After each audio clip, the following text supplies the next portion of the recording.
obviously you're moving it and you're kind of having a conversation with yourself. Is how I understand it.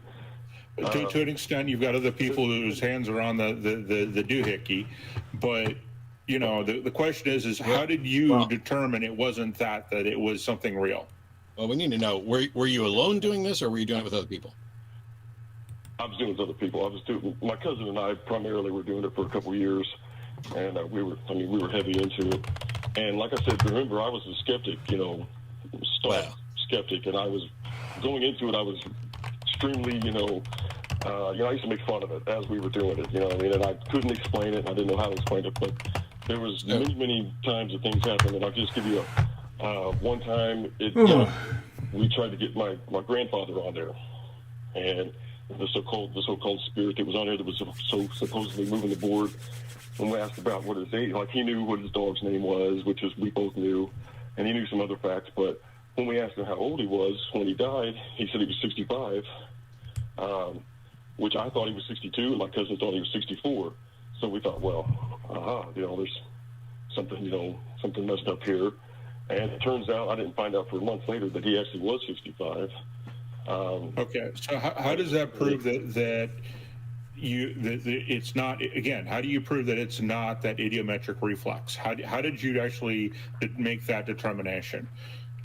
Because getting things right or wrong in questions based on what you think is not going to work. It doesn't really work. Sure, but aren't you asking me to prove a negative in that particular There's nothing, Duke, stop. There's nothing wrong with proving a negative. We do it all the time. The only thing, you can't prove a negative. We prove negatives every day, all day long. The only thing that you can't necessarily do is prove a universal negative. And so what we're asking is the test process. Now, you and your cousin sit down and you grab a Ouija board, and one of you thinks your granddad died at 62. Can you hear me? 63 or 4, whatever it was, and the Ouija board says 65. If I speak, is that okay? It turns out the Ouija board was right, and that just blows your mind, right? On top of the thing moving itself, yeah, sure. Okay, so first of all, that's wrong. The thing is not moving itself. Hang on. No. Hang on. I'm saying that itself, the fact that it was moving. Hang on. You don't get to say the thing is moving itself. Hang on, my friend. How do you prove that it's moving itself? Excellent. Right, I wasn't saying that it was moving itself. I was saying you literally said those words. I heard those words as well. In the wrong order. I did order those words incorrectly. I agree, but that's not what I was meant to say. Okay, so let me get to the point.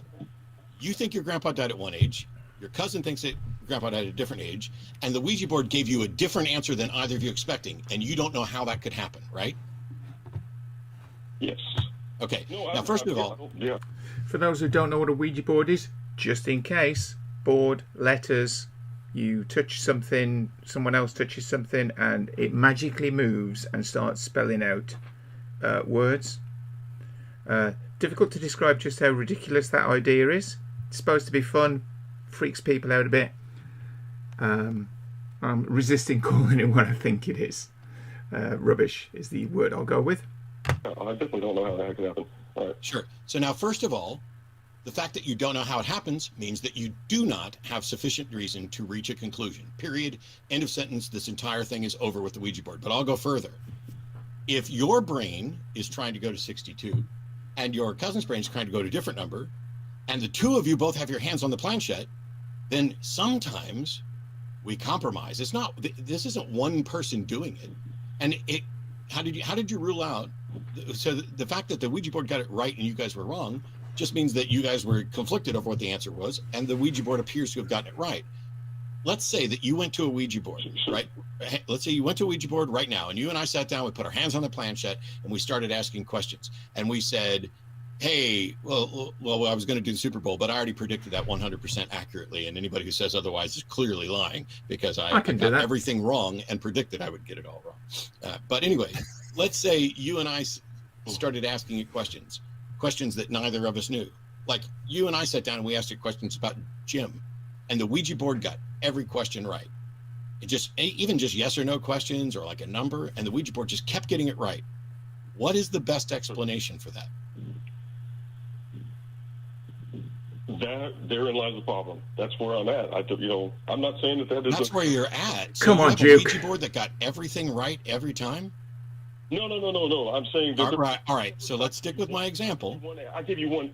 Matt, I give you one anecdote. I didn't give you the hundreds of Answer the anecdotes. I mean, that was basically... Yes, but the plural of anecdote is not data. So let's just stick with the one anecdote, because you can have 5,000 anecdotes and not be any closer to the truth. What I asked was, hypothetically, if the Ouija board kept giving you right answers, what's the best explanation for that? Come on, Duke. The best In your own explanation time. for that is, I don't know. Congratulations! Good now, one. You just admitted that in a scenario where a Ouija board is giving you absolutely 100% the correct answer over and over again, we don't know why that would occur. So in a less impressive circumstance, which is what you have, where a Ouija board isn't giving you the right answer all the time, then shouldn't your answer also be, I don't know? Oh, my answer is definitely been, I don't know. And there are definitely more impressive anecdotes that I had on deck. But yes, I agree. Oh, come on. Okay. Right, okay. You phone in and your evidence for God is anecdote. And he's got better ones. Why don't you lead? Why don't you lead with the best one?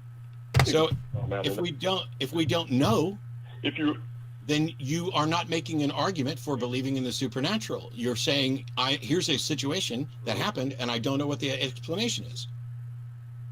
Well, we don't have time to go through all the examples I have. It doesn't matter. That's the point, Duke. It doesn't matter. Do you have an example of the Ouija board being right every time? No. It does not matter, my friend. And if the Ouija board was right every time and the answer is I don't know, then if the Ouija board is right less than 100% of the time, the answer is still I don't know, right? If a Ouija board's only right 42% of the time, do you suddenly know what the explanation is? No. Good answer. This was what I was saying about the Ouija board. Duke, my boy, you're done. You're done. But here's the other problem that we have is that unless you have actually written down all the questions and all of the answers and things like ambient temperature, who the people were, what they think they know and what they don't know, and actually attempt to eliminate variables, the best you can do, no matter how many anecdotes you have, is I don't know, because you haven't tried to eliminate every single variable. So, for instance, you claim that you thought that your grandfather died at 62 and the other person at 64 and he really died at 65, or whatever the numbers were. That doesn't necessarily mean that you weren't subconsciously going to 65 for whatever reason. You may have just convinced yourself that you were wrong and that was right. We don't know. There's no way to show that. And because you haven't taken any time to turn all of these anecdotes into actual data by doing something that is actually scientific, like record everything. There's a reason why every scientist has, when they're doing experiments, they have a journal and they write everything they did down and they try to capture as much data as possible, whether they think it's relevant to the experiment or not, just so that they can eliminate spurious things and get down to the actual thing that they're testing. So your thousands of anecdotes don't make any difference simply because they're just your memory, and memory is fallible and memory is malleable, and you can remember things that actually didn't happen.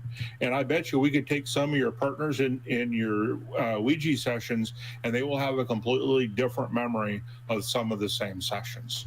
So that's why it's anecdotes and not anecdata. And it does. Anecdote, not anecdata. I like that. I used to work as a research physicist, and for the company that I worked with, when you do research, you have lab books, and there is a standard for companies and industry to use for research. And you're supposed to use your lab book. You're not supposed to leave blank pages part way through. That's bad. You're supposed to date all of your data.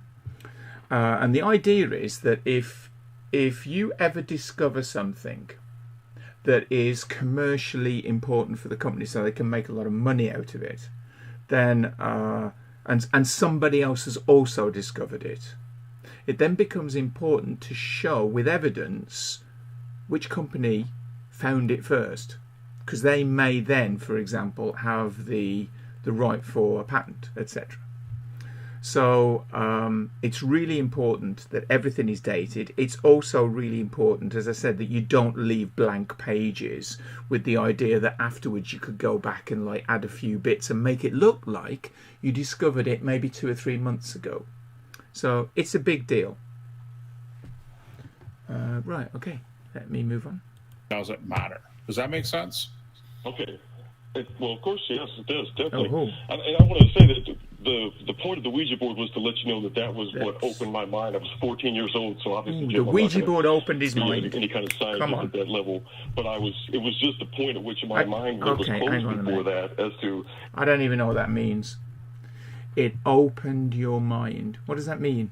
What do those words mean for a mind? To open something, to open the mind, to perceive something that you could not otherwise perceive, but with a piece of cardboard and a bit of wood or plastic, somehow your mind is opened.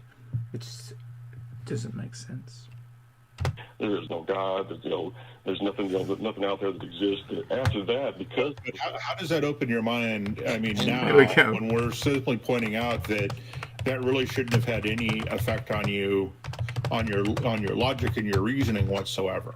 I have a bigger issue, and that is you just now said that at that time you were like, there is no God and blah, blah, blah. And yet previously you said that you were a skeptic. That's not the skeptic position. Skepticism is not cynicism. It's not being opposed to something. It's not reaching a conclusion and saying there is no this. It is waiting until there is sufficient evidence before you become convinced. So if the Ouija board is giving you right answers, the right answer is, I don't know. The skeptical view is not, there is no God. That's not it. perhaps the nomenclature is off, but I will still say that those things can coincide. You can be, completely closed-minded, skeptical, and all that. But no, you can't. Oh, no, you no, can't. that's stupid. No, you fucking can't. That's not what skepticism is. Skepticism is not being closed-minded. No, in fact, it has to be the opposite. It is absolutely the opposite, as is science. The sciences is not about being closed-minded. It's about being open-minded. Modern skepticism, as advocated for decades by everybody, if you go to the JRAF, the Amazing Meeting, everything else, it is, I am not going to be convinced, yay or nay, until this is demonstrated. There's nothing closed-minded about it. You don't know what skepticism is, and that's why you were duped by a Ouija board that led you to other things. What's your best Excellent. evidence? Thanks, Ezgi. I'll make this it. real easy, Duke. What is your best evidence for the supernatural, and how did you determine that the supernatural is the best explanation for that experience? Okay, well, I appreciate the lexicography lesson. Now I know what skeptical means, and maybe I didn't before. Okay. That the other example I wanted to throw at you, and this is more towards the idea of, like I said, I'm tentatively attached to theism anyway. But as far as like Christianity goes, I just wanted to hear what your guys' idea were on the Shroud of Turin. Oh, okay. Ooh, As stop far as there. I know, it's been proven a fake. Yeah, okay. The Shroud of Turin is a cloth that was found, and it has kind of like an imprint on it. Let me show you. There you go.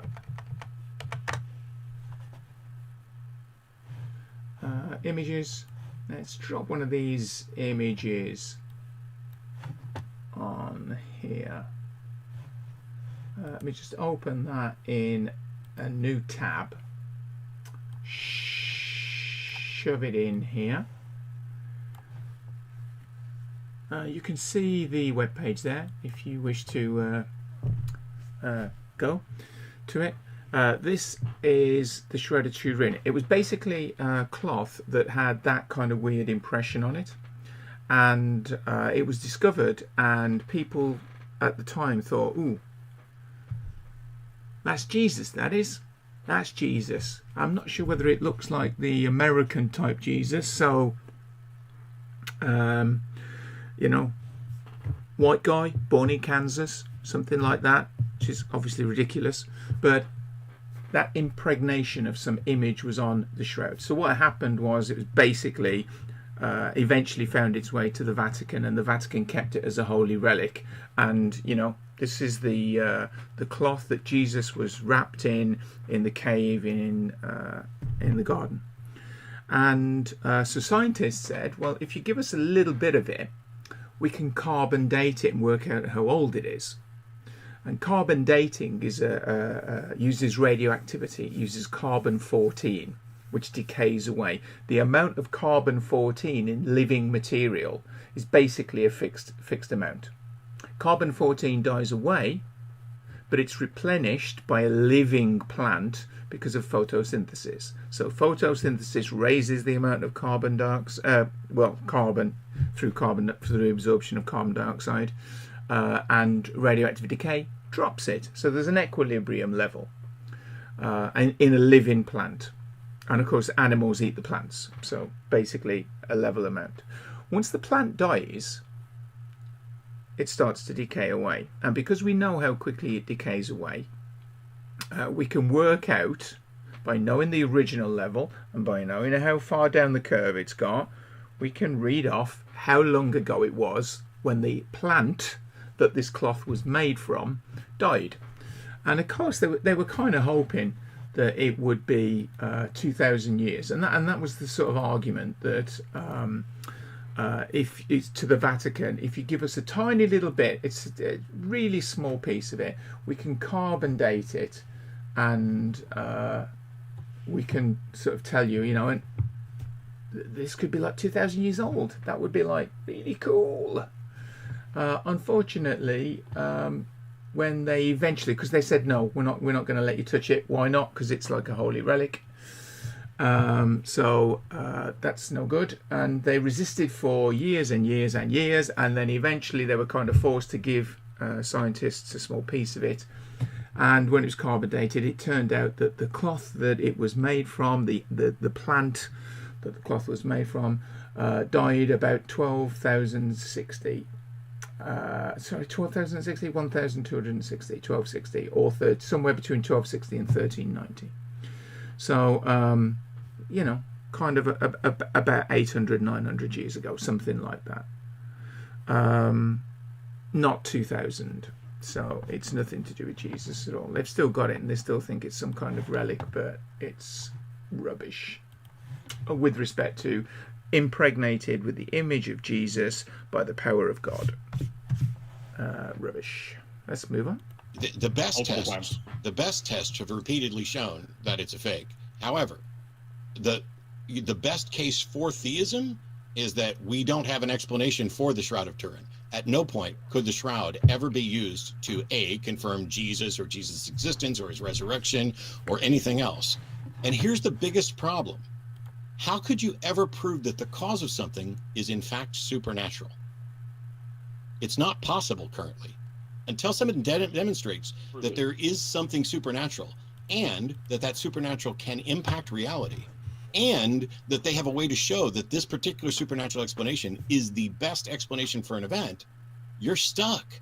But the Shroud of Turin has been repeatedly shown to be a fraud. 100% agree. I just was curious of what you would have that might. Why bring it up then, Duke? Now, the carbon-14 is about the only thing that I've heard that's close to definitively. But I just wanted to hear what your thoughts on it were, because I agree that you can't prove the supernatural. That's impossible. We have no scientific method to do that. But my problem was that of all the attempts that I've heard to discredit or whatever, and what I've seen to the contrary, it seems to be such a back and forth that it doesn't seem like it's a settled. Which means the explanation is what? We don't know. Congratulations. Poor old Duke. And I mean, I think it was debunked fairly quickly after it was first revealed to be a fake. And Joe Nickel and others were involved, but yeah. Yeah. From the paint or the dye or whatever it was to the material itself. I mean, there's lots of things that point to the Shroud of Turin just being a complete fake. Starting from, like I said, if I remember my history on that thing correctly, starting shortly after it was first shown. So, and it doesn't mean it wouldn't mean anything, even if it was in the right time period, with the right chemical compositions, et cetera, et cetera. It still wouldn't mean necessarily anything supernatural happened at all. It's not proof of anything. No, it is not. Here's a question, Duke. Any paint or pigments or anything like that, you haven't heard about paints or pigments related to. Have you bothered to Google Shroud of Turin debunked? Have you bothered to Google that? Yeah, I have, and I watched a BBC thing about it that probably was, I don't know, a little bit less than credible. I don't know, but they had said in there that there was no evidence of any paints or pigments in there. So I was. So when I Google Shroud of Turin debunked, the phrase that I asked you if you Googled, the first result is from Reuters in 2018. New forensic tests suggest Shroud of Turin is fake. There's another one from independent.co.uk, 628-year-old fake news. Scientists prove Shroud of Turin's not real. I mean, Shroud of Turin is fake. Bloodstain suggests Shroud of Turin isn't Jesus' burial cloth. Jesus Christ bombshell. Shroud of Turin, it's, you know. But here's the question. I've never heard anything about paint. Pigment. Here. I haven't.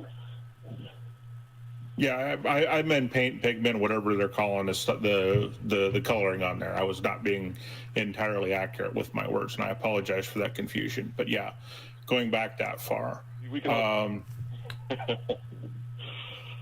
So the Macron, according to Dr. Walter Macron and his colleagues, a 3-foot by 14-foot cloth depicting Christ's crucified body is an inspired painting produced by a medieval artist just before its first appearance in recorded history in 1356. And it goes through the examination, and the word pigment is there over the time. Macron postulated the shroud was painted in 1355. But set all that aside, here's the question, and I'm not asking it for you to answer, Duke. I'm asking it for you to think, and maybe other people can. So we have this Shroud of Turin, and it's being protected by the church. And they limit who can examine it and to what extent. It's a holy relic, and they don't want damage done to it or anything else. But if there were a way to show that it was real, why wouldn't the church show that it's real? That would change everything. And the fact that the church has not demonstrated that this is in fact real means that either they know it's not, there's no way for them to prove that it's real, and in either case, nobody else should believe it's real either. I know you said you didn't want an answer from me, but can I just say that, of course, they're not going to be able to prove that it's real as far as resurrection goes, because once again, it's supernatural. We can't prove that, but they have opened it up to a limited degree to, I mean, it has been studied quite a bit, quite extensively. Oh, picking and choosing who gets to study it and when, but on the occasions where they submitted it for testing, it failed. It not only failed to demonstrate that it's real, it's best dated to the 14th century or in that vicinity. Yeah. Right, and that's reliant upon the scientific methods at the time, which is also when it was discovered, when it first appeared. It first appears in like 1325, and they're like, oh, we found the cloth that Jesus. Plus, it's also incredibly stupid because that's not how they would have wrapped a body in one big long sheet like that. And if you look at it, the front and the back meet so the person would have had to have a pointed head, pointed front to back like that. If you put a sheet over the front of me and the back of me, there's this big gap here where I don't have hair, so. But that gap, I don't either. I understand. Boom. Yeah. There's all kinds of problems with it. I got to get going, Duke, because we got a lot of callers to get to today. Yeah. Can I throw one more answer? I just have one more. Christ, Duke. No, actually, but thanks. Call us back. Well, thank you for your time. Sure, appreciate it, Duke. Yeah, because that would have been another anecdote. anecdote. It's after 5, and we've got just loads of callers, and I want to make sure I get to them. It's one of those things where I was on an airplane once, and the dude in front of me is preaching to the dude across the aisle from him about the Shroud of Turin, and he has had like a envelope full of evidence he's just producing. So he's clearly like really hung up on the shroud, and I chimed in that I would be giving. I was flying to give a lecture, and I told him exactly where I would be and offered him free tickets to the event and all that stuff if he'd show up, and never heard from him again. Yeah, well, you probably won't from. Oh, he was busy. From people who don't want to stop believing. Now then, Jim, he was busy. Yeah. So we got Manuel in Ohio, who's been waiting for a little while. Manuel wants to know, I think it's what would be the better reason to believe in atheism over other beliefs, right? Welcome, Manuel. To believe in atheism. Yeah, atheism isn't a thing that you believe in. It is the label that we put on people who do not accept theistic propositions. That's it. Atheism isn't an ism that you believe in. There is an issue here. People think that atheism is kind of like some global construct of ideas and thoughts and views, and it isn't. It doesn't come as a package like most things that you would tend to subscribe to are. If you're a Christian, that means that you're going to support Christian values, whatever they are, and then whatever the church kind of tell you they are, etc., etc. It means a lot. It will involve the things that you maybe vote for, the things that you accept as being acceptable to society. There's a package, whereas atheism isn't like that at all. It is not a belief system. So my regard to that question is like, why do you think atheism is better than any other religion? It isn't Or a not religion. better, like, why would you believe or not believe, but like, put your, like, you know, into Atheism is not a religion. It's not a religion. It's not a belief. It's not something we believe in. We're not putting any stock or faith or trust in it at all. Atheism is the label for people who do not accept religious claims, just like bald is the label for people who don't have hair. Bald isn't a hairstyle Also, or color. my friend, I Rick, think this is going to he's go also weird. atheist. He's been watching your show for like 7 years. Okay, why didn't you ask Rick? I wanted to ask you guys. You Oh, guys you just got our answer. Okay. Is that Rick in the background? well, hold on. That wasn't the answer. Yeah, atheism is not a religion. That's It's our not. answer. It's not a belief. So ask your question again, and we'll answer it one more time. Atheism better. All right. Why is atheism better than a religion? Ah, that's easy. Because if the religions aren't true and you believe them, that's harmful and problematic, isn't it? If you believe in a religion and you're wrong? I mean, if the religion is harmful, and No. If the religion isn't true, then every moment you've spent believing it was a waste of your time. Every dollar you donated to it was a waste of your money. Everything that religion prevented you from doing on behalf of that religion was a limitation on your life that you don't have if you don't believe that religion. If your religion says, like Jehovah's Witnesses, that you can't get blood transfusions, they believe that's a good thing. But the truth is, if you're not a Jehovah's Witness, you are no longer bound to that, so you can get a blood transfusion.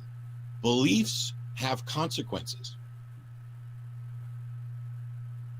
no, I don't think all beliefs have consequences. Well, you're fucking wrong. Every belief has a consequence. Every Of course it belief does. impacts your actions to some extent, and your actions have consequences for yourself and others. What belief do you have that you don't think has any consequences? It's a belief to believe in, right? I'm sorry, what? If you're saying that you understand at least that there's like something to believe in, right? I don't even Switched it think now. we're talking about the same No. concept or topic right now. It's like you didn't even listen to what I said.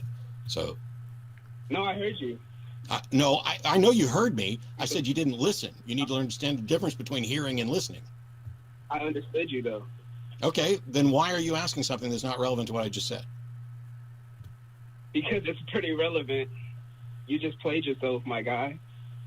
It's pretty relevant, and I just played myself? Well, all right. Bring it on, buddy.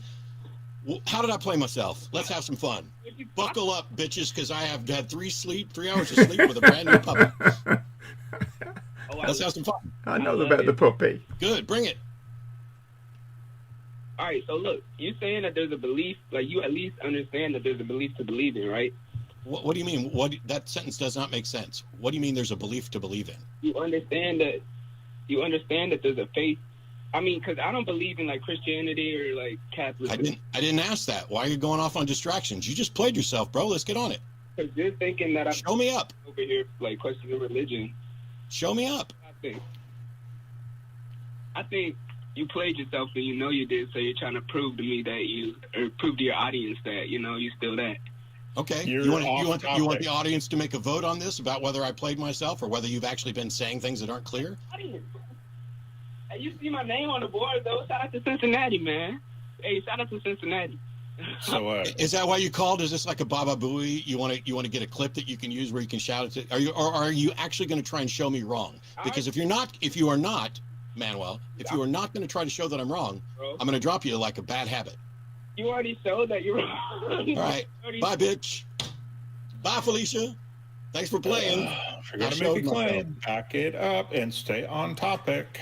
Don't try and weasel As I around said, like it's every going to go weird. It's going to go bad. It's a good thing. It is. Oh dear, indeed. Hey, Noah in Oregon, you are now on the air with Matt and Jim. How are you? How's it going, Matt? Well, pretty good, except that I evidently played myself. Who built the ark? Oh, yeah. Hey, you're a theist, right, Noah? Well, yeah.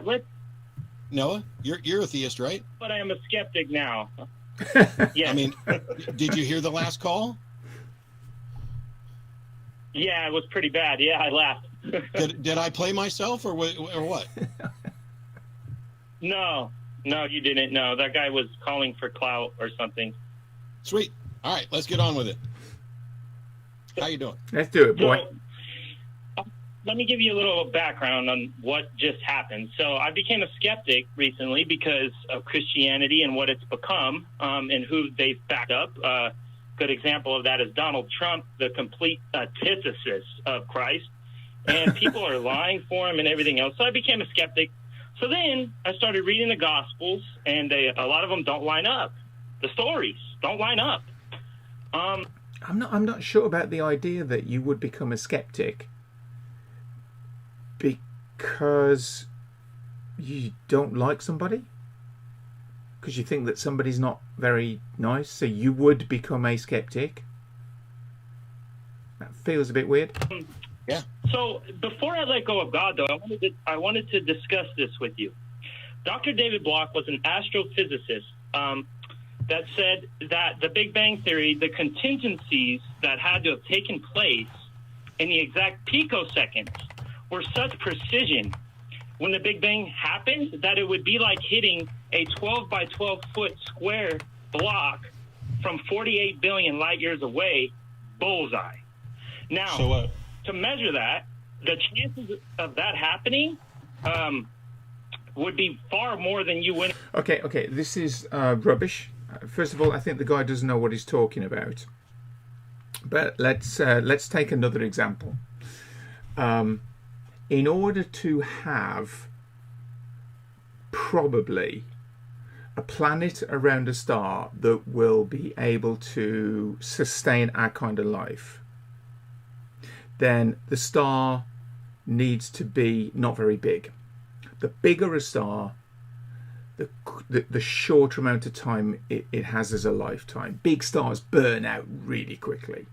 Now, our kind of life, if it's going to develop the way we think it has through random mutation and natural selection, takes millions and millions, if not billions of years. Now, big stars don't live that long. So we've got to have a relatively small star, which our star is. You've also got to be about the right distance away from it. If you're too close to it, it's too hot. And all proteins would denature then. You would just never form our kind of proteins life. If you're too far away from it, it's too cold, and you have no energy with which to form reactions. You need liquid water, because in order to allow combinations of molecules to form amino acids and to start building up, they have to collide. It's called collision theory. It's like the big area of chemistry that they use to explain stuff. It's called collision theory. They need to be able to meet so that they can possibly react. And in a liquid, they're mobile. So you need liquid water. Water is peculiar. It's got this thing called hydrogen bonding. It means it's got a very big latent heat and a very big specific heat capacity. And I'm not going to worry about that. We need the right kind of star-ish, at the right distance. The planet has to be about the right distance away. Sometimes that's called the Goldilocks zone. But then, let's suppose that we've got small molecules that can become what we would refer to as life. And so over billions of years, through mutations and natural selection, we end up going through what we think is the evolutionary process. Okay, now, if we played that back again, the chances of those random mutations being the same would seem to be quite slim. So if you said, okay, so what's the probability then? Just think about it. Think about the ridiculousness of this. That, how is it conceivable that you could have all these things happening, and they're so unlikely that you would just never end up with life. What do you think the probability is of getting us here now at this point in the universe, kind of like, doing what we've done? And the answer is 100%. Because we are here now doing it. So regardless of what you think the probabilities are, they have turned out to be 100%. So this person is giving a fallacious argument. The mega millions, correct? Like happening to where there's life form on. So what? We have the perfect amount. Hey, let me ask you, Noah. What are the odds that a God did it? Go ahead. What are the odds that a God did it? That's a good question. And so you're right. Hang on. Don't just say it. Don't just say it's a good question. Do you have an answer? How is it going to form a probability? Do I have an answer that God did it? No. Do you have an answer of what are the odds that a God did it?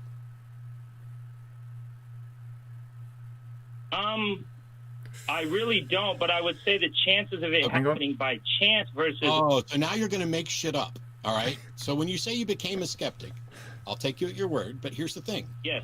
It doesn't matter how unlikely Dr. David Block thinks something is. How do you know that the odds that he presented? How do you know that those odds are less than the odds that a God did it?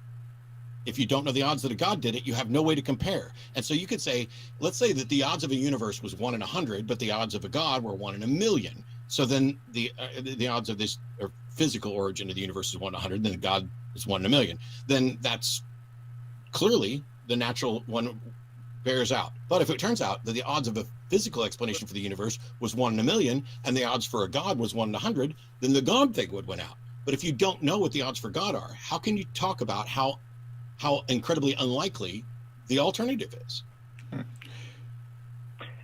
Well, okay, so let me discuss it. So I'm a big believer in science, just like you. I watch your shows. I'm a big fan. So it gets deep because I look back at the origin of the universe and how we have life form here and how perfect our Earth is from the sun and the moon. The Earth isn't perfect, and none of those things are actually true. In fact, if you look at the position of the Earth around the sun, and again, sun's there, and then if you move away from the sun really, really hard, but cooling down, I'm not going to go into the fine detail of that because the fine detail is slightly weird. Cools down, and then you get to a point where, okay, you could have life now. If you're a little bit too close, it's too hot. So now we're okay. The temperature is fine for life. Now you keep going further and further away, it gets too cold. So there is a zone, a region around a star. We're not in the middle. The Earth is not in the middle of that zone. We are right on the edge. We are on the edge of being too close to the sun at this moment in time. So it was a little bit lucky. There's no such thing as precision. Well, this is the only place we know there's life, correct? So what? No, that's not true. And so what? Yeah.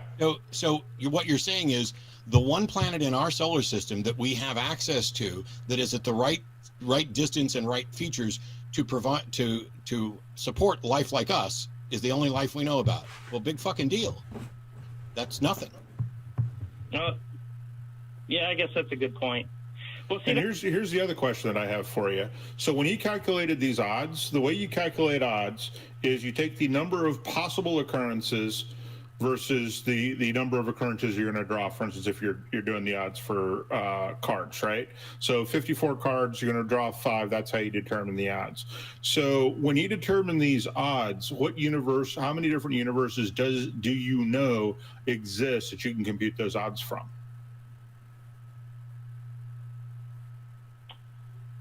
I guess that's a good point. It's one. The answer is one. We have exactly one universe. There's only one universe that we know of. That's why it was called universe. We have nothing else to compare it to. And that means that everything else is hypothetical. Yeah. Okay. Yeah. I got it confused with solar system.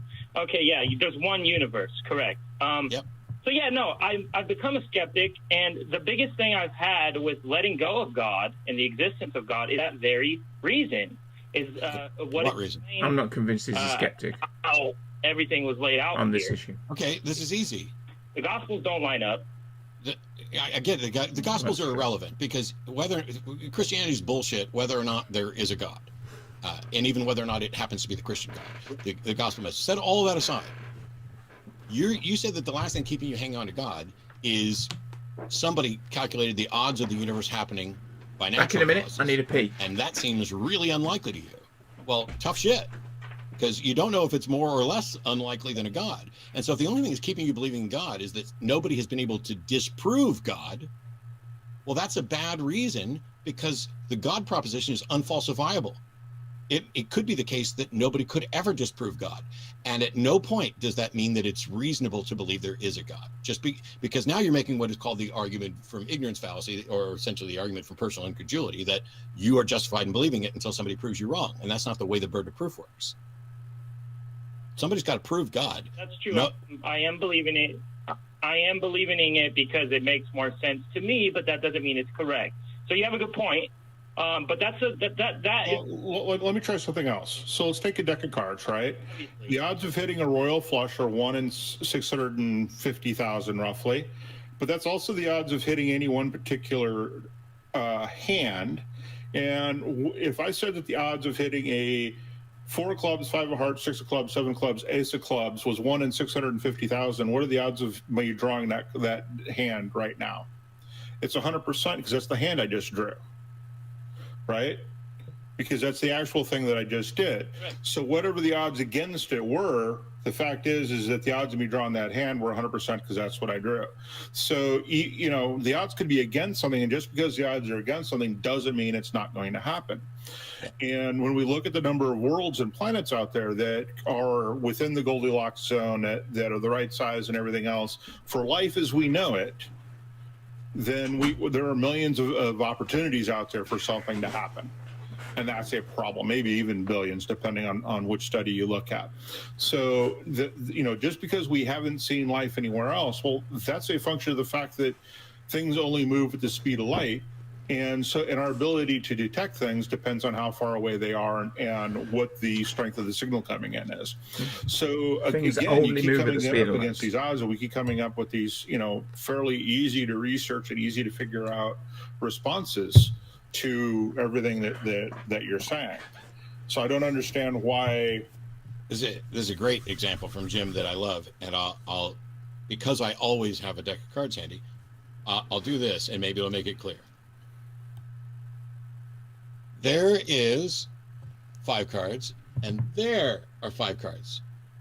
Which one of those 2 hands is more likely from a shuffled deck? They're even. What? They are absolutely equal opportunity, equal odds. Equal opportunity. That is counterintuitive to a lot of people, because most people will look at the ace through 5 of a spades hand and say, "Wow, that's awesome." But that's because we put significance on it. They're just bits of cardboard. They don't know anything about the hands in poker games and other stuff. But yes, you got it right. They're exactly as likely. Yeah, they're exactly likely. That's correct. Sure. If you want on that kind of thing as well, if you would like some idea of the probability of your winning the lottery, I don't even know. I think it's 6 numbers. I don't even do it, so I don't know. 6 numbers. And is it 1 to 50 are the numbers? Okay, well, and people pick 6 numbers, birthdays or random numbers. It is equally as probable that you will draw from the machine 1, 2, 3, 4, 5, 6. But so no one now, picks that unless they're making a point. Is you're suggesting that if we turn those 2 hands around backwards, and somebody says the odds of this hand is 1 in 573 million, that seems so unlikely that you're going to choose the other one. That's what you're doing. Actually, Matt, so you're saying that the odds, because like I said, it's the odds of the universe being created and how perfect it was can be the same odds. I don't even know what the word perfect odds, means. So you can. No, we're also asking you, how did you determine those odds, right? Because in order to determine odds, right, you need to know how many permutations there are. And a deck of cards are 54 permutations. So the odds of drawing any one particular card are 1 in 54. But when we start doing them in combinations, those odds start going up. The problem is that we don't have any way of knowing how many other possible universes there are. So you can't calculate those odds. It's impossible. But in any case, even if you could, That's true. you've already acknowledged that you can't calculate the odds of God. So you have no way to compare them. It would be like, let me take 2 hands of cards that you can't see, put them behind my back, and say, okay, in one hand I have 5 cards, in another hand I have 5 cards. Which one was more likely? It's like, how do you detect cheating? Yeah, the only reason we can detect cheating is because we have statistics to show what is likely in any given situation. Yeah. So I guess what I'm believing in is the thing that makes more sense to me, but it's not really scientifically speaking more probable to someone else, just because it makes more sense to me. So you need to ask yourself, why does that make more sense to you? Because if it turns out that you don't have a good reason and it makes more sense to you, then you have uncovered a flaw in your thinking, and that needs to be expunged. Yeah, correct. Especially after seeing what we've seen with the Christianity and Donald Trump and everything else. I couldn't believe we're back it. to Trump again. That's not relevant. Yeah. Not at all. After seeing what we've seen with that note, we got to get on to some other calls after. But if you have an argument for the existence of God, I'd love to hear it. Excuse me. Hey, gents. Well, first off, I don't want to present this as if this is going to be a debate topic where we argue for any specific argument for the existence of God. Basically, I wanted to kind of just, quickly look at both of our epistemic, outlooks. So I take it you're a skeptic, correct? So I'm confused because the call screener put in here that said you have an argument. Sure. Okay. Stop interrupting me or I'm just going to hang up. Go ahead. The call screener says that you have an argument for God's existence. And then when we put you on the air, immediately you want to ask about whether I'm a skeptic or what my epistemology is. Have you got an argument for the existence of God or not? Okay. But will you allow me to frame the argument before I give it to you? Frame the argument before you give it to me. Give us the argument. The frame. Do you have an argument or not? Okay. So you want a deductive argument? Is that what you're telling me? Oh, God. We want an argument. This Don't care what kind. I want whatever fucking argument you've got rather than the stalling. I want to give you an argument against physicalism. I don't care. That's not relevant, but go ahead. Okay. Well, it is because all of your arguments are based on naturalism and physicalism. No, they're fucking not. First of all, you just said all of my arguments. I don't necessarily have to have any arguments. All I have to do is not accept that there's a God, and to show that these arguments for the existence of God have not met their burden of proof. So yet you have shut up. You have twice now deflected to what I do or don't believe. Tell me what you believe and why, or you're gone. Okay, I believe that God is actually a rational concept to hold. I believe I have a concept of God, and I believe I have quite a few logical arguments that I can prove it with. I mentioned one being the argument of consciousness, but I guess we could go down that route if you'd like. Argument from consciousness. You need to define your God. Define God. Okay, yeah, perfect. That's what I was talking about, framing the argument, Matt. That's what I wanted. Let's pretend we're on bar stools, out on 6th Street. Or no, let's not. Let's pretend like we're on a show with 5 other people waiting to talk and stop wasting time. Okay, I'm not wasting time. Okay, so you are. God, it's going to. And you saying you're not wasting time was also a waste of time, wasn't it? Yeah, and that series of statements was a waste of time. Okay, so what I'm going to define God as a mind-like entity that has the ability to direct physics in a teleological direction. Okay, prove it. Hang on. Vague, but so yeah, you're trying to avoid. Hang on. Do you want me to define it more specifically? I would like so first of all, I don't know what mind-like means, and I don't know what it means to be able to direct physics in a teleological direction. What's a teleological direction? Does that mean you're directing physics towards Earth or towards teleology as a subject? Yeah, I would definitely, part of my whole argument will definitely include, in trying to support the soundness of the soundness of the premises and the validity of the argument, will include that it's impossible for us to exist without some teleology innate in the natural world. I reject the supernatural and natural distinction. I do hold to skepticism, but I'm all basically a rationalist and an empiricist. I just asked you, what the hell, Michael, stop. Yeah, I said I don't know what mind-like entity means, and I said I don't know what the ability to direct physics in a teleological direction means, and you provided zero explanation for either. So what is mind-like entity? Okay, what I would say a mind-like entity would be some this is going to be a hard one. I mean, because I'm trying to frame it in. No, it's not. We're done. Yeah, we're done. If you can't define it, you don't know it. I asked you to define your God. You gave a word salady, mind-like entity that has the ability to direct physics in a teleological direction. And I said, I don't know what mind-like means, and I don't know what direct physics in a teleological direction means. Okay, I don't know what mind-like means either. Definition of teleology, the explanation of phenomena in terms of a purpose. A design and purpose. So I assume that means that he's referring to something that created the laws of physics with a purpose. But how you would show that would have been, well, I'd like to say it would be interesting, but I suspect it would be pointless. And it turns out, neither do you. Yep. If you did, you'd have had it ready. Better bring the A game. And for those of you who aren't familiar with teleology and the definition, it's the explanation of phenomena in terms of the purpose they serve rather than of the cause by which they are out of, which is just I'm trying to move forward a little bit to catch up.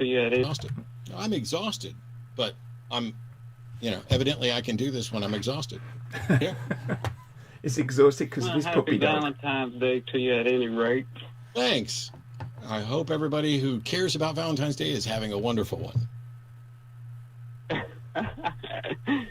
All right. Well, I guess let's get right into it. Cool. You wanted to challenge me on something I said, evidently. So. Yes. Like I had spoke with you before, and you said there's no science evidence of God. But I think there's a problem with that, and I'd like to say why if you give me an opportunity. Okay, go. So what I'd like to say is that, if you say no science evidence of a supernatural God, the science doesn't investigate the supernatural, so that's a non sequitur. It doesn't follow. Well, okay. Now, I'm willing to go with you there. Are you advocating for a non-supernatural God? Yes, I'm Patrick, the pantheist from Florida, but that's not. So if your position is that there's a non-supernatural God, you're welcome to defend that. But when I was saying there's no scientific evidence of a God, I'm talking about supernatural gods because I'm not aware of any non-supernatural thing that would actually qualify as a God. Okay, well, how can you say that, though? That's my question. I open my mouth and I exhale oxygen from my lungs, which goes across my vocal cords. That's how I can say it. But this is what I'm saying there. Science doesn't investigate the supernatural. No, that's an incorrect phrasing. That's an incorrect phrasing. But that's not what I said. Science is unable to investigate the supernatural because we don't know what it is. If we had any idea of what it was, and every time you try and nail somebody down on a definition of it, we can't get anywhere with it. So it's not that it doesn't, it's that it can't because nobody knows what it is. But none of that matters because you're advocating a non-supernatural God, which means it's a God that we can in fact investigate, right? Yeah, okay, but let me just make a comment here. The supernatural basically is some phenomena that is not natural. And what that means is it is a phenomena that does not follow the laws of physics or the laws of the universe, whatever you want to phrase them as. So if we see a phenomena that we've never seen before, some effect that we've never seen before, we will investigate it and we will analyze it, we will study it, we will take data, we will come up with ideas to try and explain this phenomena. It then becomes part of our knowledge base and it becomes part of the scientific endeavor. The supernatural, by definition then, is something that we will defy our understanding. For example, we would see something, we'd see it once, and then when we set up exactly the same situation again, never happens again. Or it is an effect that we see that goes completely against everything that we understand about the way the universe works. Like we suddenly see energy is created from like nowhere. And when we try to investigate it, it is not repeatable, because if it's repeatable, there is something to learn. It will be incorporated into our scientific knowledge. So Jim is right in that we can't really get a handle on the supernatural, because it will defy all of our attempts at trying to have a scientific analysis of it, a scientific understanding of it. Yes, I would say we've gone over this a little bit before. I said we would have to assign some kind of God attributes to say that the universe was a God, and they're investigating it, consciousness, they've got different theories. We've talked about OR theory before, and you said you had a guy on the show that knew Roger Penrose. We talked a little bit about that. I don't care what we talked about in the past. Get to define. I'm going to hang up on you if you don't stop talking. Get to defining your non-supernatural God so that we can address it. That's Jim's objection. That's my objection. Define your God, and we'll be happy to talk about it. But if you keep going on about what we talked about before, we will not speak again. Okay, I got you. Well, I would say to define God, it's simply God equals the universe, and how you deduce that is that's a natural God. Everything we see in science is explained through natural phenomena, so the pantheists would be cool with that, not as am I. And then they're investigating consciousness. The universe, some people believe, exhibits consciousness. I'm trying to... Okay, go ahead. You defined the universe and just said it's a natural God. How do you know that? What properties does the universe have that make it a God? That's what I was trying to say. A God would exhibit consciousness. The universe. How do you know that? How do you know that a God would be consciousness? But the universe isn't conscious, so you lost already. The universe is not conscious. We have no evidence that it is. Scientists are currently investigating that. Well, then when the scientists show that the universe is conscious, then maybe you'll have a point. But right now, the universe is not conscious. Well, string theory has not been proven either. Oh, correct. And am I sitting here advocating for string theory? Is string theory even remotely relevant to this conversation? It's a legitimate inquiry in science and Did I advocate string theory, Patrick? No, but I'm trying to explain why you're not. Even this pantheism and panpsychism, and I feel like you're not allowing me the opportunity. So here, let me try and put it another way. So there are quote unquote scientists who are also investigating flat Earth, right? Not really. Does that mean it's legitimate? Did you just say not really? No, are you fucking kidding me? There's a whole documentary about people out there who are trying to... Yeah. And some of them are scientists trying to scientifically prove it. So just because they're a scientist trying to prove something doesn't mean that it's even remotely possible. Oh, boy. You still there, John? If a God is conscious and the universe has not been yet shown to be conscious, how could you say that the universe is God?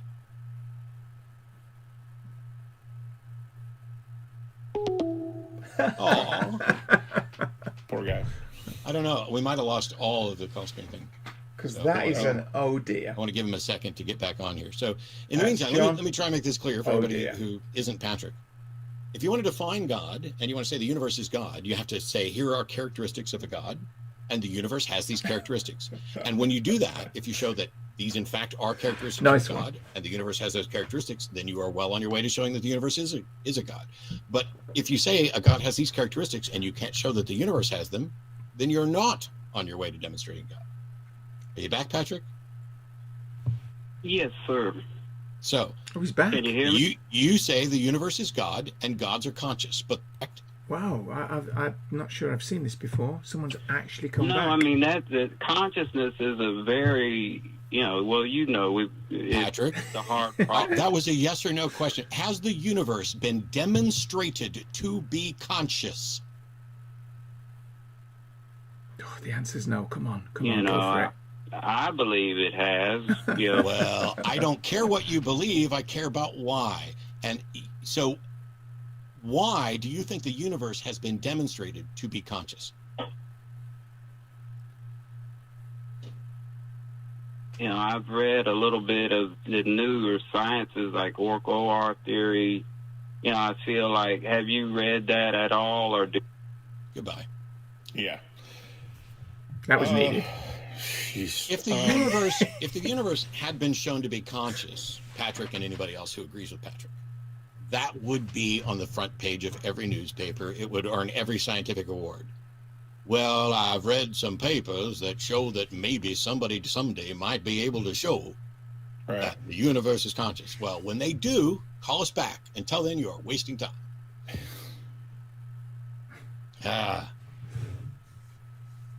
I have a call for from Cliff for Jim. So I'll just shut up and stare at the puppy. That's so won't happen. He's not getting a fair deal. The puppy's sleeping right here next to me. But yeah. All right. Hey, Cliff, thanks for calling. Hey, Cliff. Hi, I'd like input from both of you, actually. You get it. Very quick background. I've been sort of engaging on the Kalam with a bunch of theists over the last, year. And recently, I brought up the okay, but how does that thing exist that doesn't have a start? And then they're like, oh, well, you don't know about the argument from contingency. And I'm like, well, okay, so I go look up the argument from contingency, which is basically the Kalam just phrased a different way. But again, no, it's not. It's not okay. Well, I understand how you got there, so I'm going to let you keep going. But because I'm going to get email because of what you just said. You had a caller come on and say that the Kalam is just a rephrasing of the contingency argument. That's not true. Well, would you say that they're at least related? Only in the sense that contingency is defined as something that is contingent upon something else, and that can be viewed in the same context as something that begins to exist as a cause for its existence. So the thing that begins to exist is contingent. But the contingency arguments, or the classifications of arguments that are arguments from contingency, are not just a simple reframing. There's subtle things that are different, but it's far too much to go into here. So but keep going with whatever you got. So the real crux of the question now is, we have one object, which is the universe. Things that come into existence, quote unquote, in the universe are just reformulations. And so all of the intuitions about things coming into existence, that we observe things coming into existence, is actually really problematic if the universe is the object that came to existence and all we're seeing is rearrangements within the universe. I agree. Mm-hmm. Okay, because I just was, I watched the debate that you had a few weeks back, and I was just curious if you thought that would be an effective attack against the Kalam. Right. Okay. The Kalam cosmological argument is very, very simple. It has it's basically a few statements. One statement is nothing exists. Nothing that exists came from nothing. Everything that we see around us, everything that exists, came from something. The universe exists, therefore the universe must have come from something. And that something then is God. Okay, well, first of all, if the argument, the first two statements there, nothing comes from nothing, If we see something, if something exists, it came from something. Okay, if we accept that, which, well, I'll come back to that in a second. If we accept that, therefore the universe exists and so must have come from something. Okay, if we just stop there for a moment, if the universe came from something, that doesn't mean that it came from God. So if you accept the first two statements, that doesn't mean therefore God. So that's the first thing. The second thing is actually the Kalam argument is not true necessarily either. It is not right to say that nothing comes from nothing, or that if we see something it has to come from something.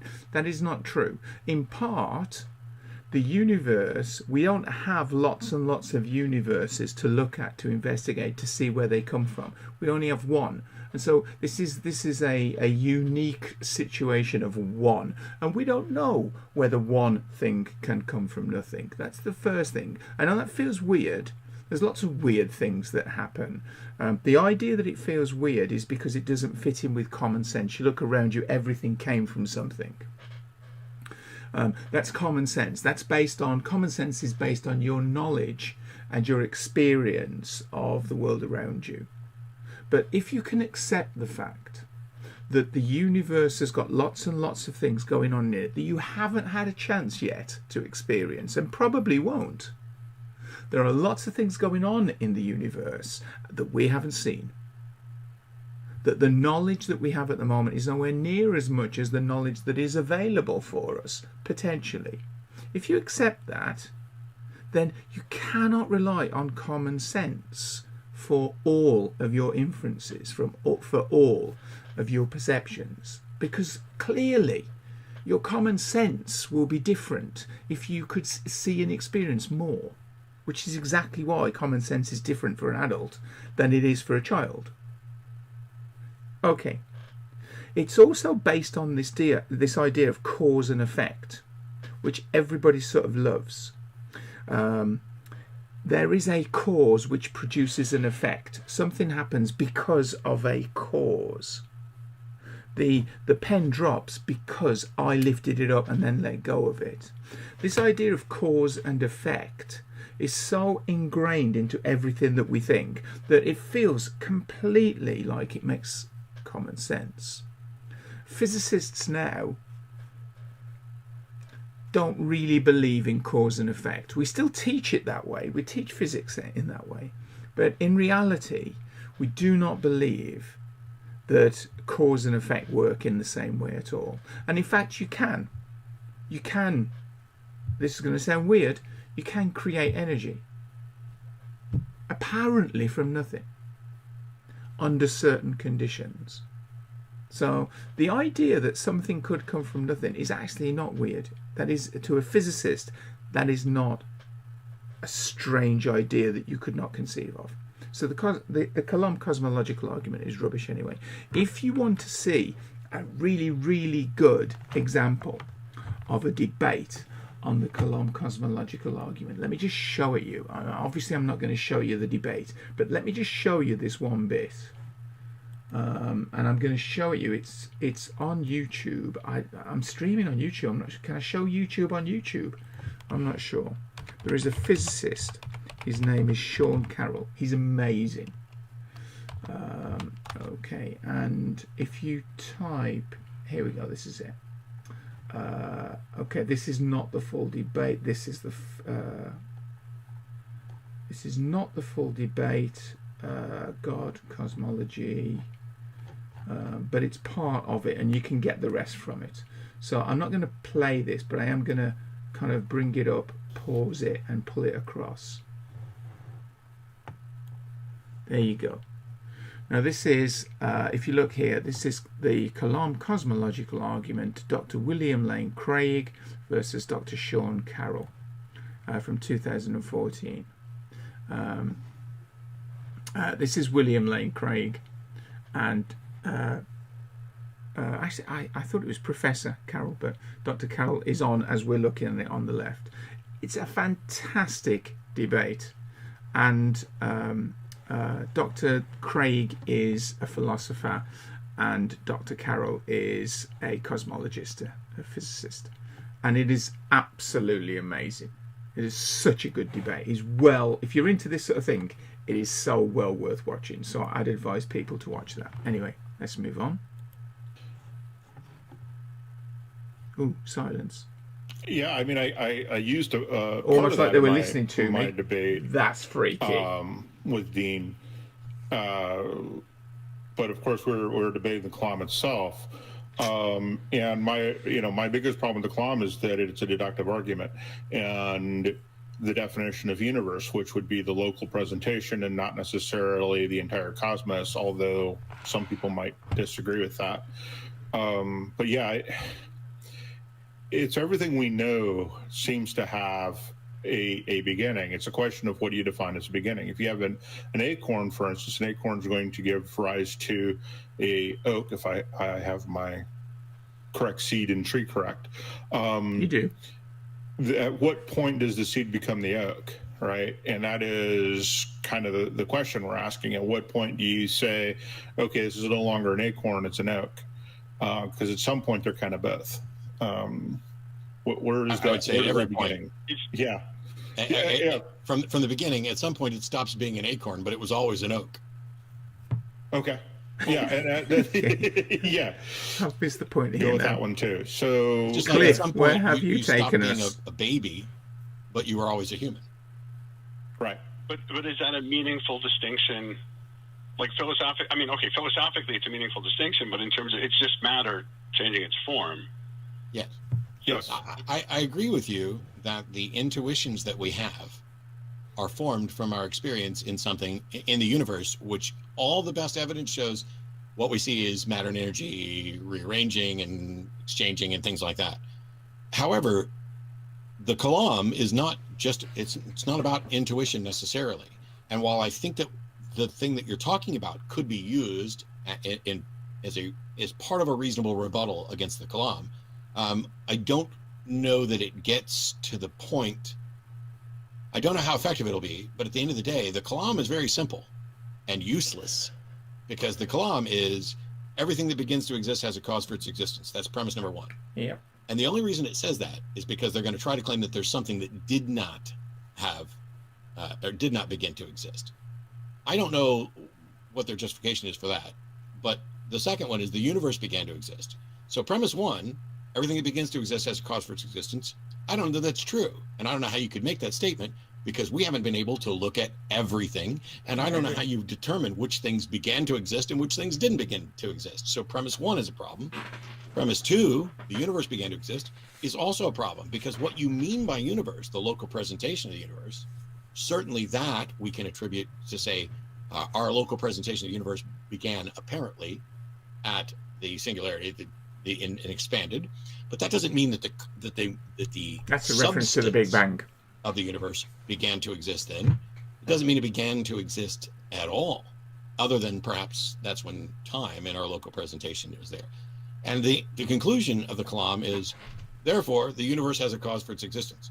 And so the argument doesn't include the word God, doesn't talk about God. It's only extra stuff they add. So while I think you're onto something really good, if you were having a casual conversation about our intuitions, because that first premise, everything that begins to exist has a cause for its existence, that is our intuition that you're talking about, right? And to show that we're making an intuition here, but not demonstrating that it's true, that it's not deductive. There's just a big inference at the beginning. You might have something there. I just don't know how effective it's not. Well, that's all I had. Thank you so much. Mm-hmm. Sure. Thank you. All right. So we have like 12 minutes left, give or take. I'm willing to go a little long if we need to. Yeah. Because there's a lot of calls. And so I want to try and get to this, because we always try and show priority to theist callers. Yeah. Todd in Colorado has a suggestion that the scientific method is not the only method to observe reality. But good one. I don't know that anybody said it was. So welcome to the show, Todd. You're on with Jim and Matt. Hey guys, how's it going? Good. Good. Hey, Matt, I just want to say I'm a really big fan, and believe it or not, Well, we'll fix that right away. about 10 years ago, believe it or not, I was actually like a gospel singer and have been on like MTV and shit like that. And I actually started watching your debates to help maybe figure out some questions I was having about Christianity. And then I read Brief History of Time by Stephen Hawking, and I read Atlas Shrugged, and all of a sudden just this God notion evaporated for me. And so for about 10 years, I was angry atheist. However, in the past 6 months, I've kind of come back to some ideas about God in my life. I thought it'd be good to talk with you guys. So for me, God evaporated whenever I applied a scientific method. I couldn't compartmentalize them down and observe them in this constant way, like make an experiment. But it's like now I realize that maybe I'm starting to experience spiritual things, but using another method of observation that's internal. And I'll give you an example. Like, we know that we can experience acceleration because force equals mass times acceleration. We have this. No. That's not why we experience. Defining what force equals mass times acceleration, that tells us nothing about why we experience acceleration. I mean, you can go further than that by saying that, we have a mass and there's a force, but this whole thing about... All right, go ahead, continue. No, anytime I come across those little things that might be wrong, definitely shout out and let me know, because... Well, that's going to happen. I mean, everybody knows that's going to happen long before they called in. I like how you work. It's cool. But so the thing is, here's the thing. There are plenty of different methods that one could use to evaluate facts in the world. You could use the scientific methods, and I'll put an S on there. There's not a scientific method, but there's many. But those methods are rigorous investigations with standards specifically designed to minimize the likelihood of being incorrect. That's what the scientific methods seek to do. Other methods could be, I could flip a coin. That has no guarantee or likelihood of being correct. I could consult a Ouija board. I could investigate by rolling the bones. I could investigate by wishing, by praying. And none of those have demonstrated any sort of efficacy that makes them even comparable to scientific investigation. So the scientific methods are the single most consistently reliable method that we have of describing reality. And if somebody believes something and they want to say, I have a method that's not scientific, but it's a different method, how do we tell how good their method is? Wouldn't we have to compare it to science? Yeah, that's a great point. I would just have to look at the measure of value in their life that it was bringing. And of course, that it might not have anything to do with this standard of scientific truth. But I guess what I wanted to suggest, and even though that I can't describe to you what exactly this method is, because it seems so deeply personal for every individual on the planet. That's not a good statement. It seems to me that there's a way that I can observe this that's internal for me, and it doesn't necessarily align up with all things. Jimmy's ready to jump in here, I think. I totally agree with you about these tried and true methods, but I was just curious what you thought about that. I'm curious about what you mean by true for me. Sure. So like I was saying earlier, we quote unquote, force times mass equals acceleration is how I observe, acceleration. So, but that's how you describe acceleration. Right, exactly. Thank you. But maybe there's also an internal way, like I have a 3-year-old son, where if I were to put emotional force on him to use his little potty, there's a repulsion that happens. And again, this is an equation I'm giving for emotions or neural activity, but I noticed that. That, for instance, if you guys, we all heard the same song, we would all have a very... Well, now I'm confused because it seems like you're equating emotional force you're applying to your son to use the potty is the same as the force of gravity, me dropping a lens wipe, in some way, shape, or form. And both of those equal or can be described by the equation force equals to mass times acceleration. So I'm confused at how you're getting the emotional piece out of this. Yeah, so thanks for asking. I guess, again, what I would like to suggest is that there's an internal way to observe reality that seems very deeply personal to every individual, and that God could be experienced that way. Well, you stated that, and that's what we're investigating. So when we just started talking about it, and you said, we experience acceleration, force equal to mass times acceleration, which is really the description of force, not acceleration. I had it backwards. And then you started to apply that as if we could apply F equals ma to the emotional force you're applying to your son to go potty train. And I don't understand how we go from a physical force that we can actually feel and measure to an emotional force. I think that what Todd is trying to do is somehow compare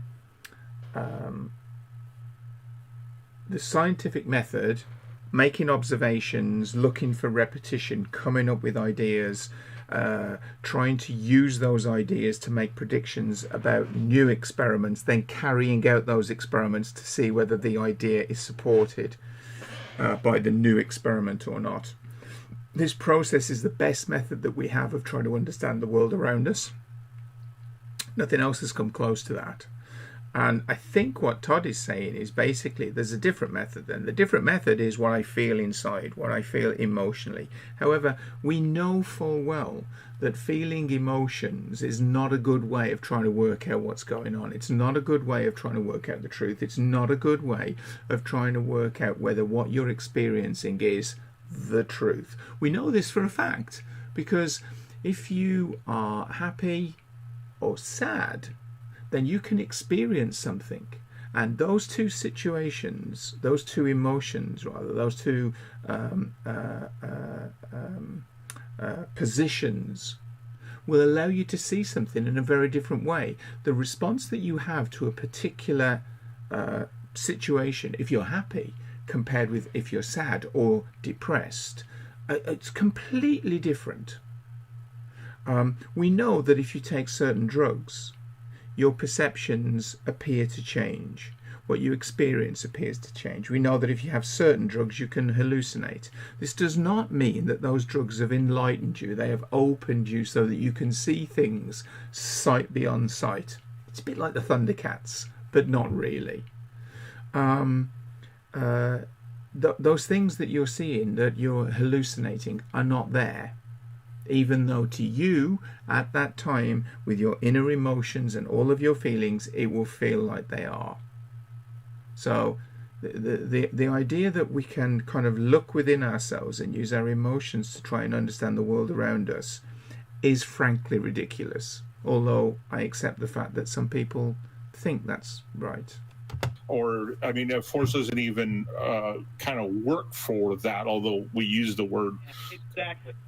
Yeah, exactly. Those methods do not work internally is what I meant to say. And so before I stopped there, all three of us could hear a song, for instance, and all of us would have a very different internal response to that song. So what I think I'm beginning to understand is that it seems like for experiencing God, before he evaporated under this method that I was reading in these books and hearing under your debates, which I fucking love, by the way, big fan of this, so you guys know. But I guess I just want to suggest that I feel like I'm sensing God in a way that I didn't expect him to. I thought he lined up with emotionally. So this internal method that you're advocating, which is basically feeling, how do you tell how accurate that feeling is? What method do you use to tell how accurate the feeling is? Right, exactly. And that's where I'm unable. I asked a question and you just said right, exactly. I mean, I think you got it, which is why you said right, exactly. But the answer to the question is you don't have any way to tell how accurate those feelings are. And so that means it's not a method at all. A method has within it some way to demonstrate efficacy. And so what you have is not a method, you have a wild ass guess. Right. It's not really a guess. We know that emotions are affected by things like hot and cold, and I wish I could find this experiment, but they did an experiment where the only variable they changed in an interview process was whether or not the interviewer was holding a hot or cold drink, and that had an effect on whether or not that the interviewer thought the interviewee was going to be a good employee and whether or not they would hire him. And we know that if we go even beyond that, just hot and cold.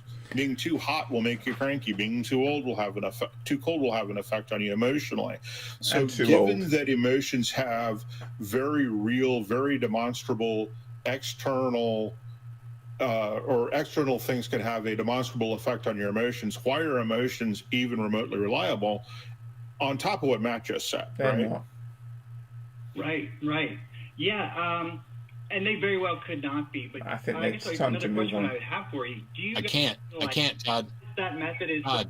Sorry. I can't take any more questions. I got 2 more calls I want to get to, and we're already at time, which means we're going over. Right. Thank you so much for taking my call.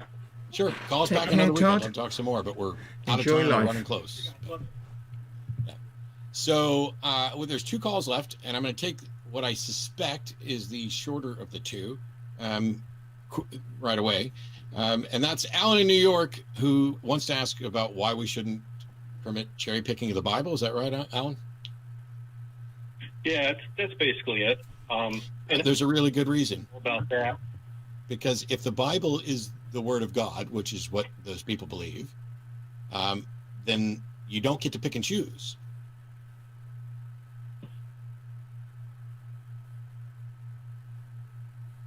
Well, that was great. So you would have an issue with people revising how they think about things, just as we have throughout the years. I have no problem with people revising how they think, but they need to make an argument. There are people who will and do make an argument that this particular passage in the Bible should not be taken literally, and they'll make an argument for that. Or they'll make an argument that this particular passage in the Bible shouldn't be considered at all, that this is an interpolation and a fiction. Like, for example, Mark 16, verses 9 through 20. I'm not telling people what to believe, and I'm asking people what they believe, and then they explain why. But if somebody says, I like this part of the Bible and this part of the Bible, but not this part of the Bible, then they're basing it on their own preference. If they don't have some justification for why they're picking and choosing, then they're screwed, because the Bible, you can't have Jesus without the prophecies for Jesus. You can't have salvation without the original sin. These things must be taken together. And so they got to come up with some other explanation for it. Right. So okay. I'm very ignorant with the Bible, but you're saying things, they all come together, and so they have to provide an explanation. Just another really quick thing, and that is just as we in the past, for instance, Thomas Jefferson. I don't know if you consider him a good man. He's a great influence. I don't know whether or not he was a good man. Okay.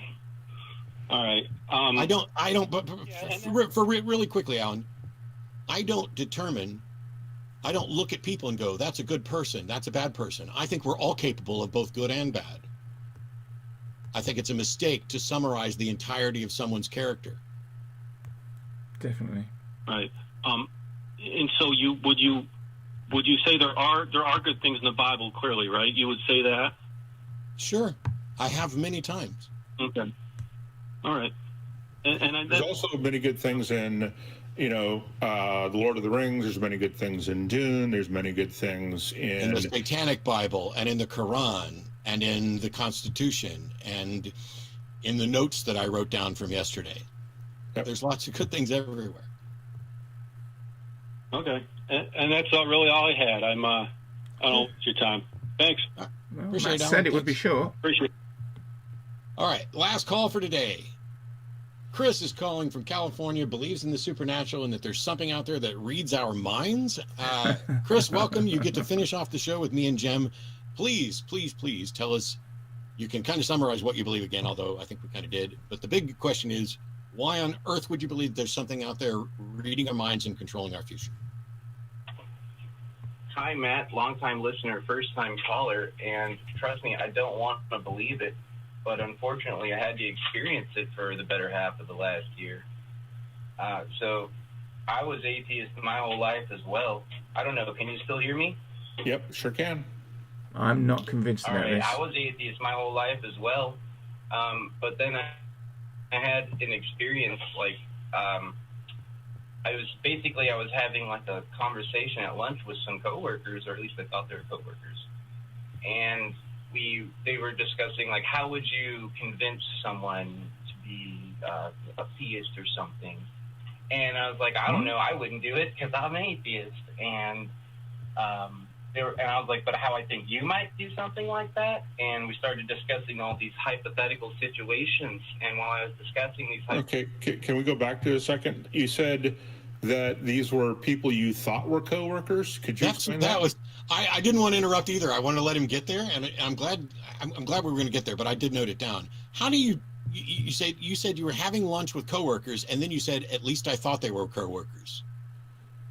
What do you think they are now? My coworkers, they sounded like my coworkers. I worked with them, but during this conversation, well, so I'm still stuck on this because what it sounds to me like is you had a break with reality and that you need to go and get professional help.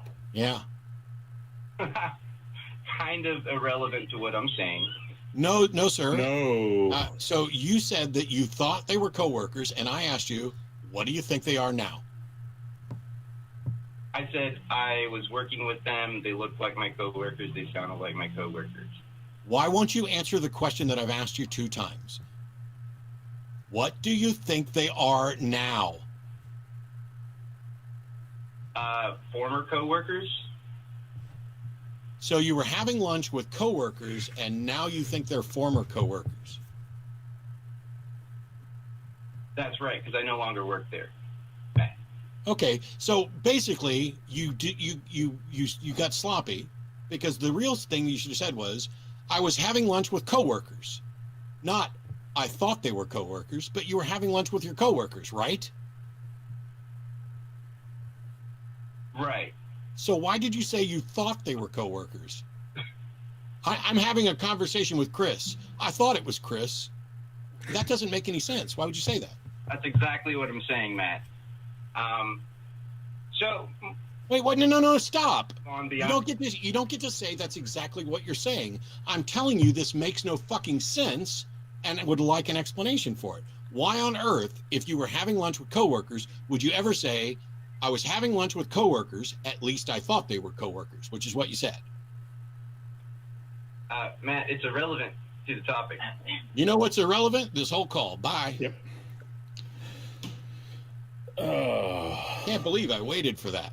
Yeah, neither can I. We've had a couple of calls like that where we were like, oh, this should be a good call. And then it kind of goes off into someplace really Some weird and people strange. Like dicking about. Just like that one. I was really hoping, and that's why I jotted it down in my notes. And I was like, it. let him go, because I didn't know where he was going to go. I thought he was going to get to this, maybe they were angels. Maybe they were, lizard people. Maybe they were something else. And that's the supernatural thing that I experienced over the year. But nope, it was just, I was sitting around with coworkers. At least I thought they were coworkers. What's that mean? It means they were coworkers and I don't work there anymore. Yeah. All right. Unless his English is Chris's second language, that was a break. Yeah. Right. I'm gonna stop now because I think we're at the end. And we didn't find proof for God once again. It's kind of disappointing. Maybe next week. Maybe you'd think on Valentine's Day, if God really loved us. I mean, well, you're still there, John. That's perfect. Why the hell didn't we say that earlier? For God so loved the world that he skipped Valentine's Day and sent a bunch of people with really bad arguments. Yeah. Not even his best. All right. So first of all, thank you to everybody who tuned in and watched, and appreciated everyone's patience. The puppy's asleep and has been asleep for like most of the last 45 minutes, which means I need to take him outside. Yeah. But I'm going to quit now. I just want to say, I think we're at the end. There's a lot that's been going on. Oh, hang on. And this might be useful. We appreciate not just the people who are calling in, and I get it. Not every call is going to go really well. Somebody in chat saying, sorry, you didn't let him finish. Well, bring your A game. If you're upset that somebody didn't get to finish because they said something as ridiculous as, I was having lunch with coworkers, at least I thought they were coworkers, and when Jim and I asked for clarification, we get a bunch of nonsense, you didn't bring your A game. If you don't bring your A game, why should I put 5 other people on hold for an hour? Yeah, and this isn't like he misspoke, right? I mean, I did that earlier with calling paint pigment, or calling pigment paint. And that's fine. I think that's just okay, doesn't Jim. seem to me to be that type of mental error, right? At least I thought they were co-workers. In no way Take care if you've been watching this. Former co-workers. Well done for sticking it. It's really good, but it is very long. Somebody want me to hold the book up? There's no way I'm going to hold the book up. If you're jumping in afterwards, then I hope you enjoy it. Yeah. All right. So it's been any wild comments, week, any thoughts? Shove them in Jim and I are here in Austin. the comments below. Just take care.